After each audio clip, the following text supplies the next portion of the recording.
అప్పుల బాధలు వెంటాడుతున్నాయా? అయితే 6 JVR వారి జాతిరత్నాలు ధరించండి. వెల్కమ్ బ్యాక్ టు మనం టీవీ. నేను మీ పవన్ బెస్వాడ. తెలంగాణ రాష్ట్ర కేబినెట్ విస్తరణ ముహూర్తం మరోసారి వాయిదా పడింది. కాంగ్రెస్ పార్టీ అధ్యక్షుడు మల్లికార్జున ఖర్గే అందుబాటులో లేకపోవడంతో ఈ నెల 30కి ఈ మీటింగ్ను వాయిదా వేశారు. ప్రస్తుతం ప్రకృతి చికిత్సలో ఉన్న ఖర్గే షెడ్యూల్ ప్రకారం మే 26న ఢిల్లీకి చేరుకోవాల్సి ఉంది. అయితే వైద్యుల సూచనల మేరకు ఆయన చికిత్స మరో 2 రోజులు కొనసాగనున్నట్లు ఏఐసిసి వర్గాలు తెలిపాయి. ఈ నెల 30వ తేదీన ఖర్గే ఢిల్లీకి చేరుకోనున్నారు.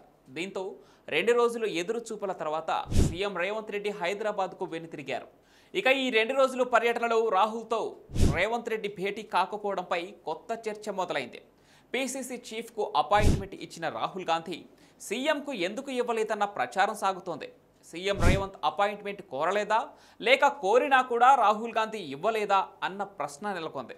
మరోవైపు మే 26న అక్బర్ రోడ్లోని జన్పథ్ 10లో రాహుల్ గాంధీతో పార్టీ వ్యవహారాల general secretary KC Venugopal, PCC chief Mahesh Kumar గౌడ్లు వేర్వేరుగా భేటీ అయ్యారు.